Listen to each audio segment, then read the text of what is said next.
Вітаю ўсіх слухачоў Еўрарадыё. Студыі для вас працуе Зміцер Лукашук, і гэта сумесны стрым Еўрарадыё і Е-прамовы, які, як звычайна, можна і слухаць, і глядзець праз акаунты Еўрарадыё ў сацыяльных сетках Facebook, Аднакласнікі, ВКонтакте, на канале YouTube. С 2000 дакладней 16 года у Беларусі працуе паслом Літоўскай рэспублікі Андрус Пулукас. Акурат на гэты час выпала такое самы гарачыя адносіны і спрэчкі Беларусі і Літвы наконт беларускай атамнай станцыі.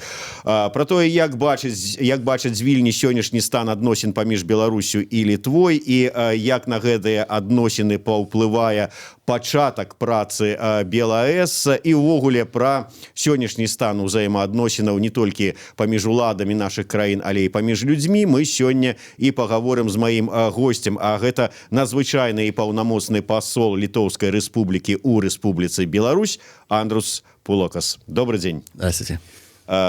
Господин посол, мы с вами встречались тут, в студии Еврорадио, последний раз в 2017 году. И там в то время много говорили о визах, о прохождении белорусско-литовской границы.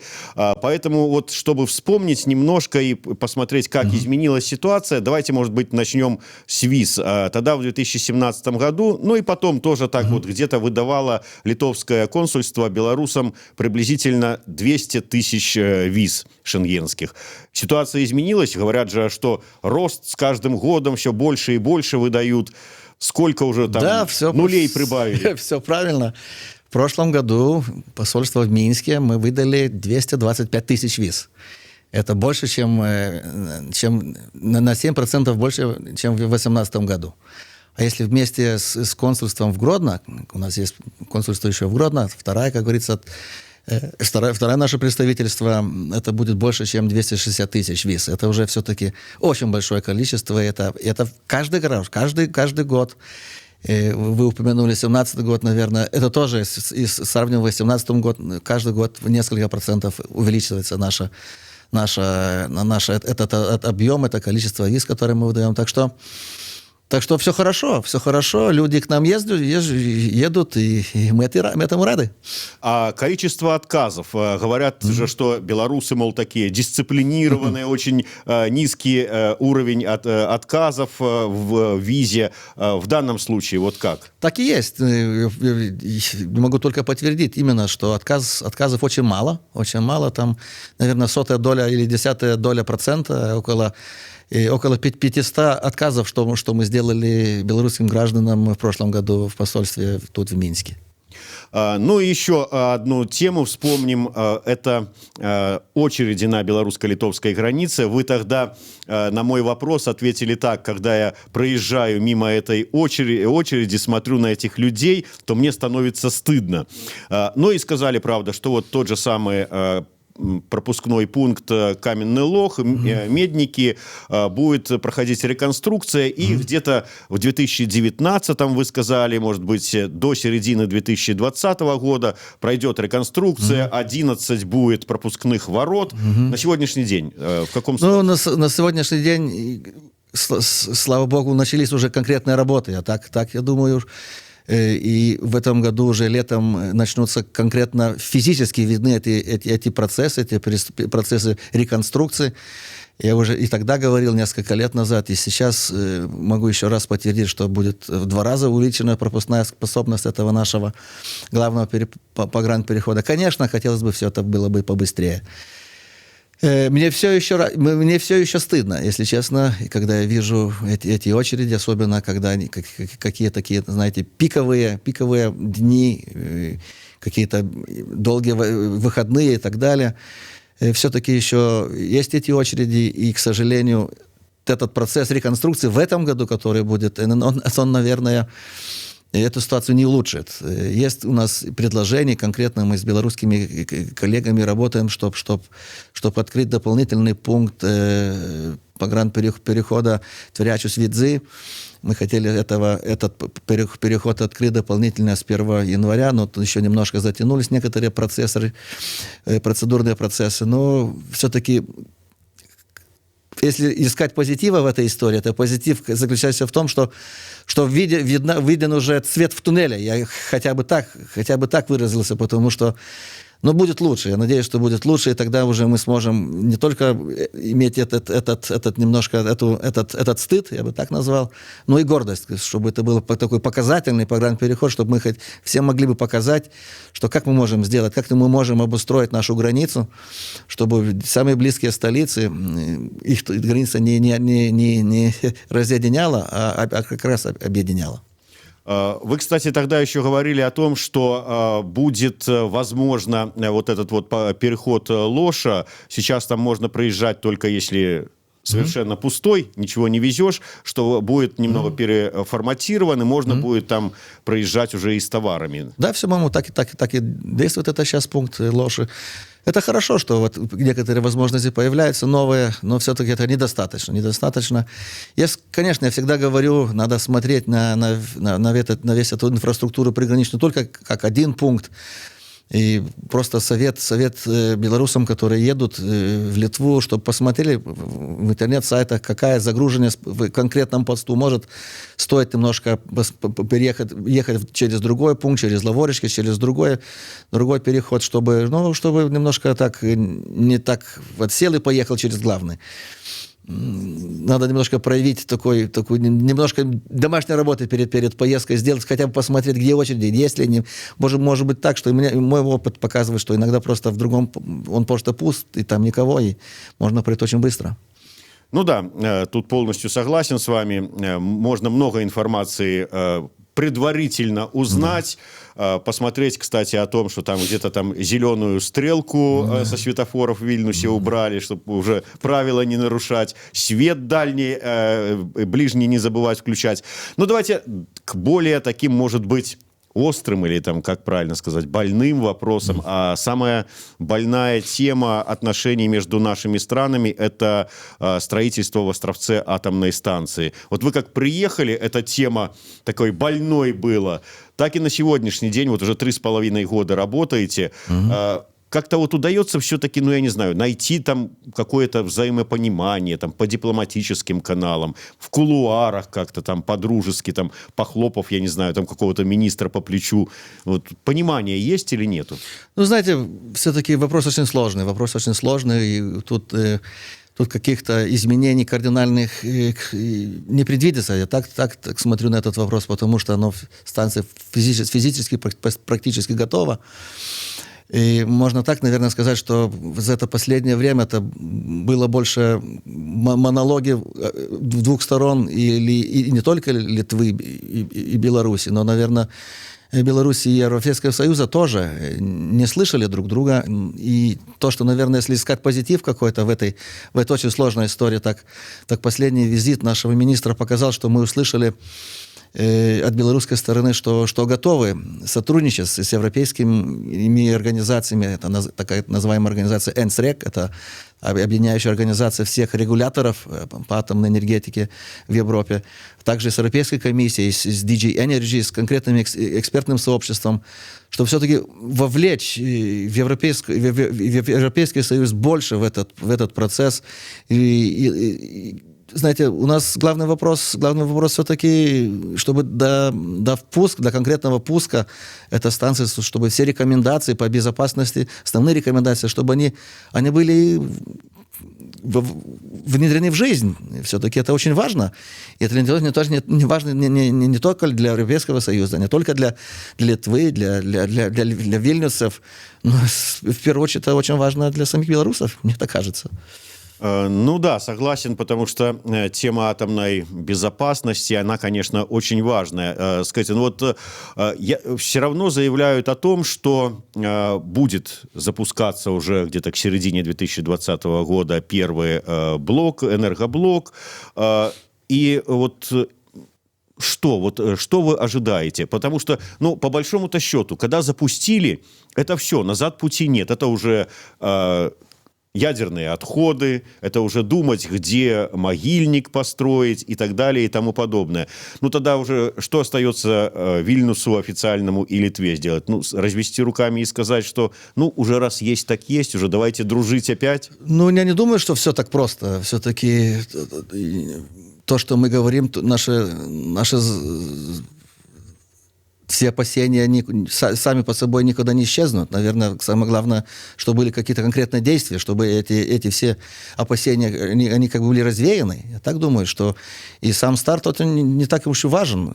Все-таки никуда это не денется. Никуда это не денется. Наверное, и те вопросы, которые открыты, вы упомянули по ядерным отходам, по отработанному топливу. Я пока что не видел никаких ответов. И это, наверное, вопрос не ко мне. Это вопрос совсем не к Литве. И, наверное, нам это очень-очень интересно. И всем это очень интересно. И я думаю, что пока мы нет ответов на эти вопросы, и начинать это все-таки очень было бы неответственно. Я бы так выразился, мне так кажется.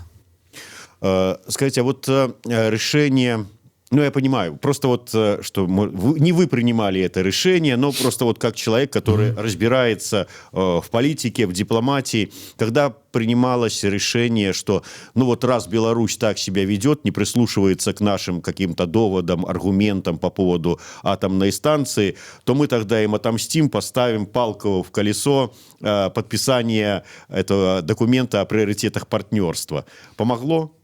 Ну, таких, знаете, выражений, какие-то палки в колеса, так не бывает. Это все взаимосвязано, конечно. И документ – это просто документ, это договор. Самое главное – суть процессов, которые в нем регулируются, да.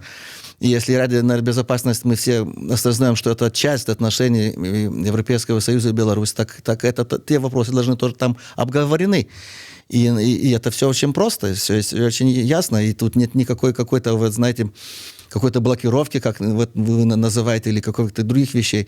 Мы настаиваем, и не мы, Европейский Союз настаивает именно на решение тех вопросов, которые были. Это рекомендации стресс-тестов. Но если сделали стресс-тесты, есть и национальный план по их выполнению, так надо идти до конца, их надо выполнять. И надо выполнять вместе с европейскими экспертами, вместе с европейским сообществом, и тогда можно будет сказать, что именно по этому вопросу мы соглашаемся. И это есть тогда, наверное, эти все такие договоренности, они тогда становятся основой и для каких-то документов, для каких-то договоров и так далее. Вы упомянули позицию Европейского Союза, но вот у меня временами складывается такое впечатление, что вот в этом вопросе Литва как бы одна. Вот у нее на границе строят атомную станцию, ее это очень сильно беспокоит, она выступает против. Ну, а все остальные, ну, где-то говорят, ну да, мы согласны, но такой вот широкой поддержки, чтобы стал весь Европейский Союз плечом к плечу, ну, вот бывает, что не чувствуется. Или я ошибаюсь? Не знаю, у меня такого впечатления нету. Наверное, все это понимают. Это если, знаете, там от Вильнюса это 50 километров, но это, наверное, если что-то случится уже 50, 100 или там 150 или 200 километров, это уже не имеет никакого значения. Так что это, наверное, нас больше всего слышно. Это натурально, потому что у нас каждый человек в Литве об этом говорит, ему это не безразлично. И, наверное, так как у нас можно об этом говорить сколько угодно и везде, это очень больше слышно. Это, наверное, такое впечатление создается. Но, я так понимаю, я вижу из моих коллег, и не только из моих коллег, что все-таки ядерная безопасность, и если еще смотреть ширше, развитие ядерной энергетики, это очень совсем не такие однозначные темы. И есть очень много дискуссий в Европе, и эти все дискуссии не совсем даже в пользу этого вида энергетики. Ну вот я знаю, что у вас там даже проводились специальные учения что делать в случае ядерной катастрофы. Наш журналист ездил на эти учения. Люди действительно вот так вот очень серьезно к этому относятся? Или так, когда если простой человек, который, может быть, не особо там следит за политикой, телевизор смотрит только сериалы, он как-то может там, ай, что вы там с этими учениями? Или все-таки они понимают все? Конечно, понимают. Особенно, когда посмотрели фильм «Чернобыль» опять все. Наверное, все опять вспомнили, как это все может быть. И люди все сравнивают. Как идет, сколько информации про строительство этой станции. Много ее этой информации. Но все, наверное, помним, упал этот корпус реактора. Откуда все услышали, что это упало? Откуда это все услышали? И все эти параллели все как-то всплывают опять, такие живые параллели. И все помнят 86-й год. Все мы помним, и тогда все эти учения совсем по-другому выглядят, понимаете? И это все очень актуально. И, знаете, и тогда люди думают, как так может быть? Кто-то опять строит что-то рядом, а нам приходится опять об этом волноваться. И это очень живо, это непросто. Это, так понимаю, что такие учения будут и дальше. И люди спрашивают, почему это так делается? Почему? А как вот это вот влияет на отношения между людьми именно? Я понимаю, что политики, дипломаты, они могут спорить, но руку все одно один одному подадут. А простой человек, он простой человек. Вот как это влияет? Я не знаю, наверное, это надо каждого человека спросить, но насколько я слышу, когда мои друзья, какие-то знакомые общаются с белорусами, с гостями из Беларуси, так... В основном никто не одобряет этого строительства в Беларуси, так как из этих контактов. Наверное, может быть из-за того, что просто хотят, наверное, быть такими более вежливыми, и на эту тему белорусы как-то не очень резко выражаться, но, насколько я слышу, из людей, из простых людей, поддержки этому проекту очень мало. Очень мало. Наверное, та же самая озабоченность, она есть, и люди тоже об этом думают. И не все так хорошо. Я так понимаю, что вот это решение не покупать электроэнергию с атомной станции, оно уже окончательное. Да, принят закон. И после начала эксплуатации продажа электроэнергии будет невозможным. И все-таки вот я к вам как к дипломату. Такое вот... острое отношение между странами. Как вот вам работается в такой атмосфере? Ну, знаете, это всегда надо смотреть немножко поширше. Есть, конечно, этот вопрос. Он очень, очень важный, очень такой сложный и непростой. Но если и другая жизнь, есть мы же соседние страны, соседние народы, которые жили не раз в одном большом государстве, и это все есть, и надо смотреть немножко поширше, если можно так выразиться. Есть торгово-экономическое сотрудничество, есть наши инвестиции, есть человеческие общения, которые мы уже говорили про визы. Так это же все живое, это люди друг к другу едут и общаются, и много проектов, много дружбы, много всего. И это очень большая часть нашего сотрудничества. Очень большая, наверное, я бы сказал, основная. Если на это смотреть, так что на это смотреть я вижу очень много и перспектив, вижу в этом очень много позитива. И есть чем похвастаться. Товарооборот почти 2 миллиарда в прошлом году. Инвестиции и так далее. Туризм растет. Белорусы в Вильнюсе туристы номер 1. Это, по-прежнему? Да. Там, наверное, первым-вторым местом меняется. Это, сейчас я надеюсь, что Козюкас немножко поможет со статистикой, чтобы белорусы опять вырвались на первое место. И другие мероприятия. Конечно, сейчас последнее, вот если вернуться опять к этим визам, вот эти все колебания, цены на визу, сейчас вот у нас уже все-таки 80 евро, и то, что мы видели в январе, так как правило бывает такой спокойный месяц, мы выдали в 2 раза больше виз, чем в прошлом году. Так это было связано с повышением консульского сбора. сейчас 80 евро, было 60. И, конечно, это не просто справиться с этим потоком. Опять будет, наверное, летом второй поток, когда мы все уже будем как-то иметь перспективу, что 35 евро, и опять будет такое пиковое время, все будут ждать этого уменьшения цены на визу. И как с этим справиться, тоже будет очень непросто, как-то такое вот колебание, с ним справиться. Я вот надеюсь, что вот эти колебания в этом году вот не испортят эту хорошую тенденцию, чтобы не испортить наших отношений, человеческих отношений. Вот как-то хочется избежать этого. Но некоторые сложности я уже вижу, что будут. Кстати, вот я открыл в открытый доклад, есть, наверное, еще и закрытый доклад об оценках угроз национальной безопасности, подготовленный Департаментом госбезопасности Литвы. И там среди угроз одной из самых важных идет то, что Беларусь воспринимает Россию как ключевого гаранта безопасности от военных угроз. Ну, проще говоря, то, что, в принципе, вот Беларусь и Россия в военной сфере очень тесно сотрудничают. Когда начались в прошлом году вот эти все разговоры об углублении интеграции, как это было воспринято, с одной стороны, со стороны в политическом истеблишменте Литвы, а с другой стороны, вот, может быть, простыми литовцами? Ну, знаете, за этими всеми процессами, за так называемой интеграцией, так и называете ее, этот процесс, очень пристально следили в Литве, потому что нам не безразлично, что какие процессы рядом с нами. И все-таки я бы так сказал, что, наверное, нет на такой стране в мире больше, которая бы не заинтересована в независимой, процветающей Беларуси. Это Литва, мне так кажется.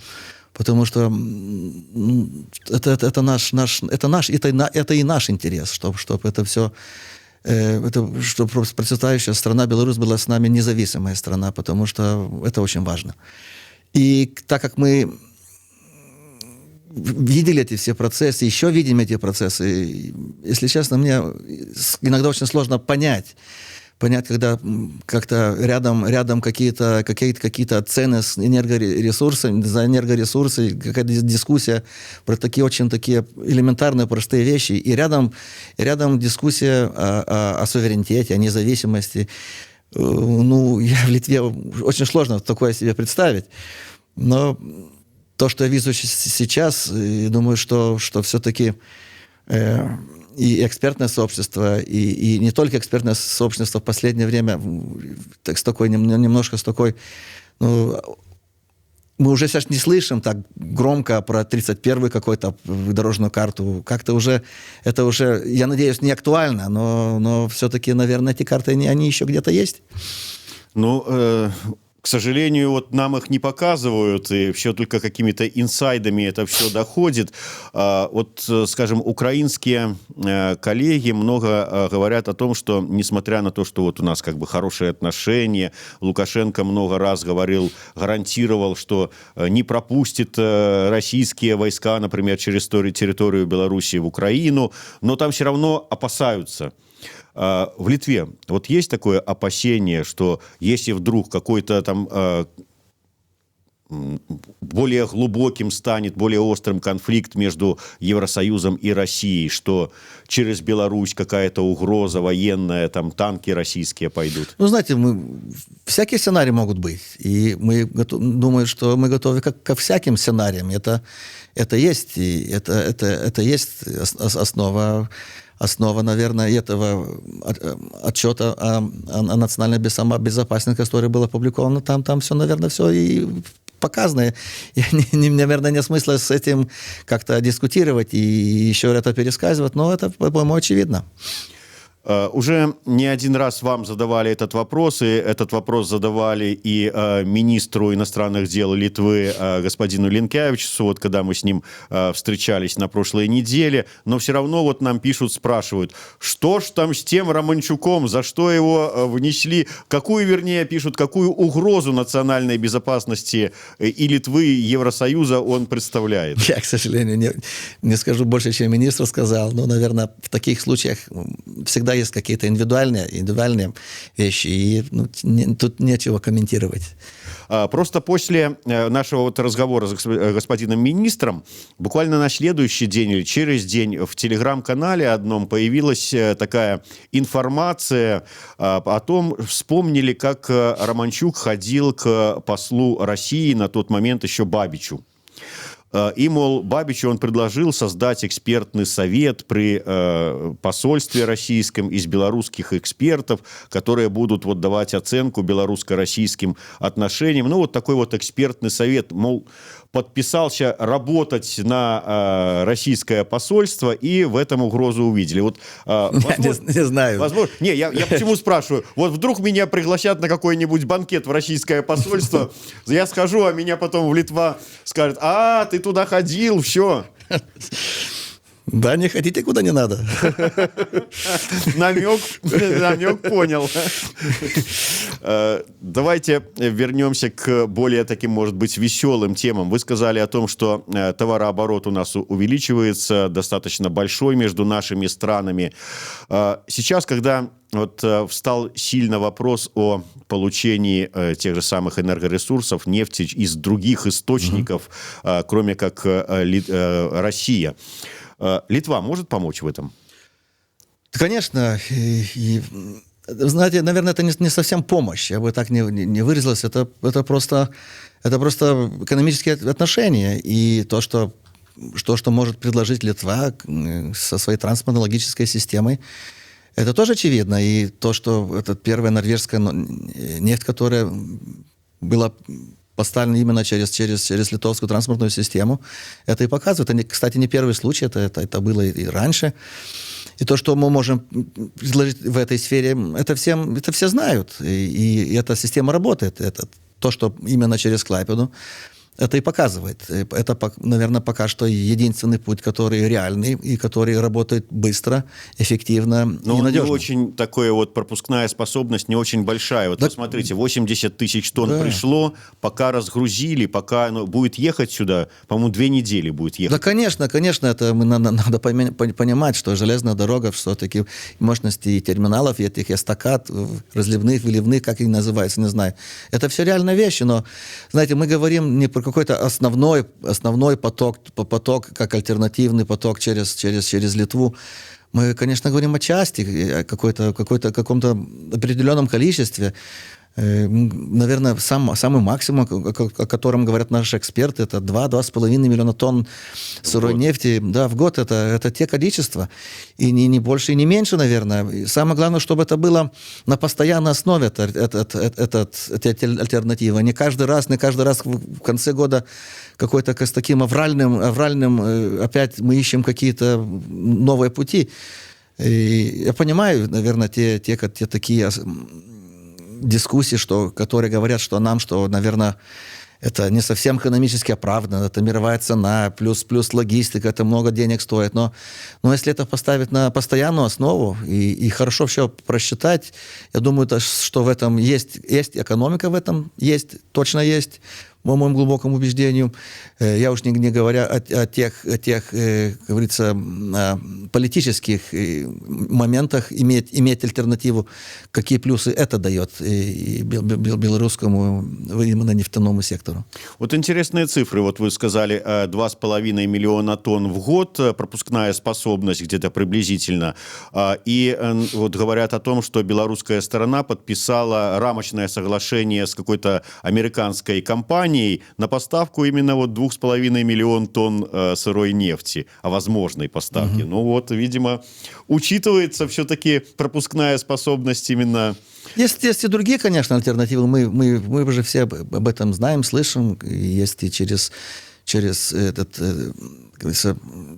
украинские порты, через соседние латвийские порты, через Польшу. Все эти варианты, они есть. И, наверное, надо все рассматривать в комплексе. И белорусские, как говорится, наши партнеры выберут то, что будет с экономической стороны самое выгодно, самое эффективно. Еще один момент, может быть, о литовцах в Беларуси. мне вот, скажем, поляки, которые живут в Беларуси, время от времени говорят, что есть там определенные проблемы там и со школами польскими в Беларуси, детскими садиками и так далее. У литовцев в Беларуси есть какие-то вот подобные проблемы? Вот, кстати, когда был министр, когда приезжал в Беларусь, да, мы начали как раз с литовской диаспоры, с литовской общины. И, как вы знаете, это больше у нас как на границе эти наши литовские деревни. Это Гервяты, это Римзюны, это Пелеса.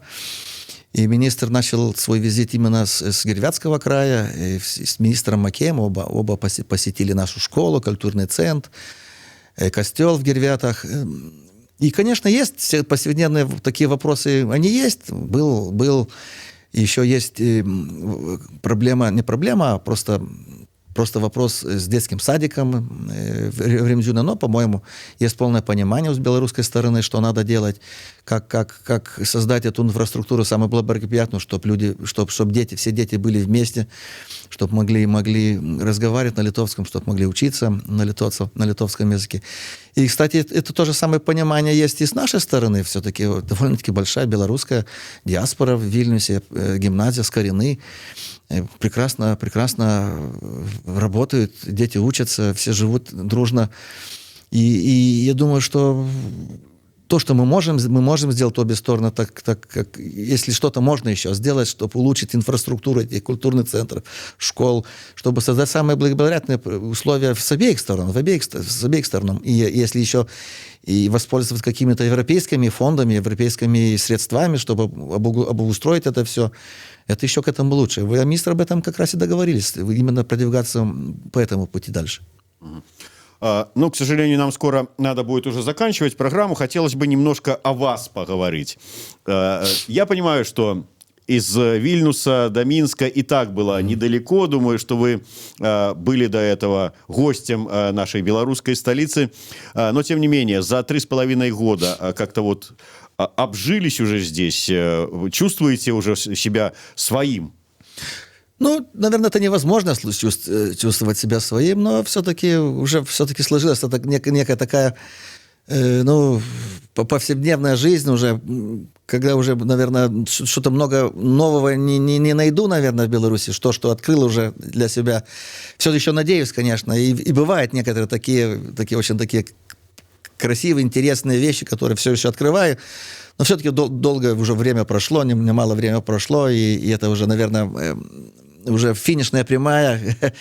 Можно видеть в конце уже туннеля и возвращение в Литву. Некоторое время еще осталось, но все-таки невозможно себя до конца почувствовать белорусом в Беларуси, нежели литовцем в Литве. И так что, думаю, я всем желаю быть белорусами в Беларуси. Это самое главное. Ну, а друзьями обзавелись? Есть, знаете, очень много знакомых, очень много таких знакомых, с которыми очень по-дружески общаемся. Но все-таки друзей, для меня друг — это немножко другое. Это не несколько лет, и это немножко для меня понятие немножко почти как родной человек. Для меня так называется друг. Если так выразиться, очень много хороших знакомых, с которым очень хорошие дружеские отношения.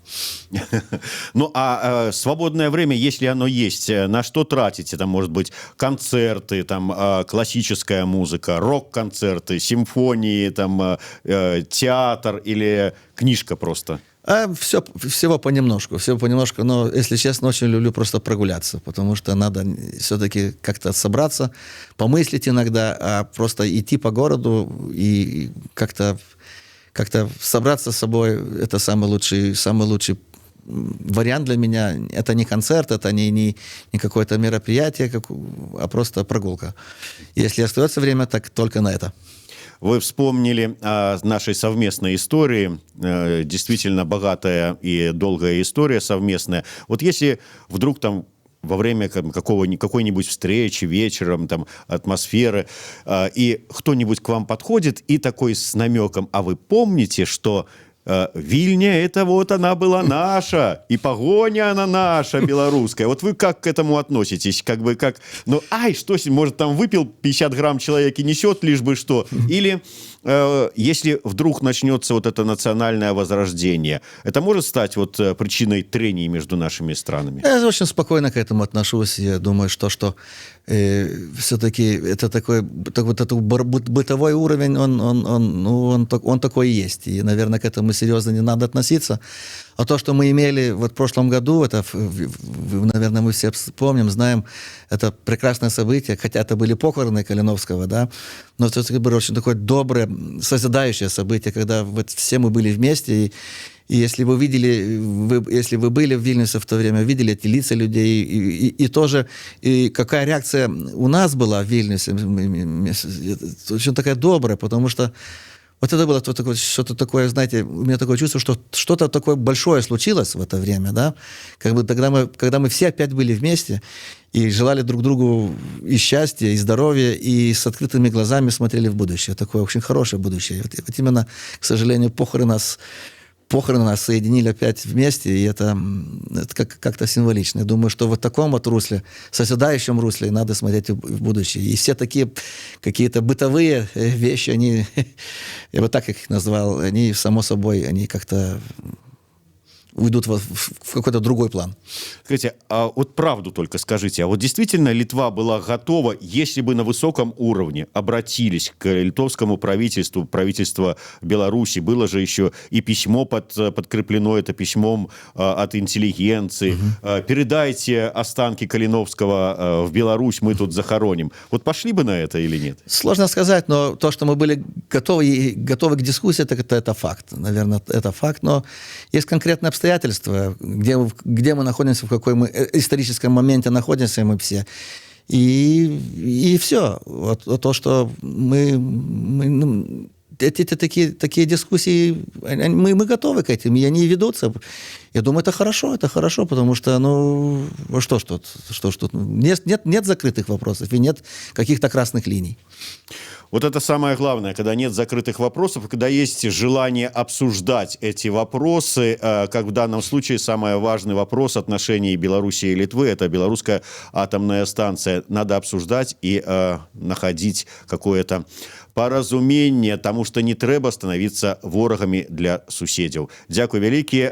Наш сённяшні госць, надзвычайны і паўнамоцны пасол Літоўскай Рэспублікі ў Рэспубліцы Беларусь Андрус Пулокас. Дзякуй вялікі. Всего.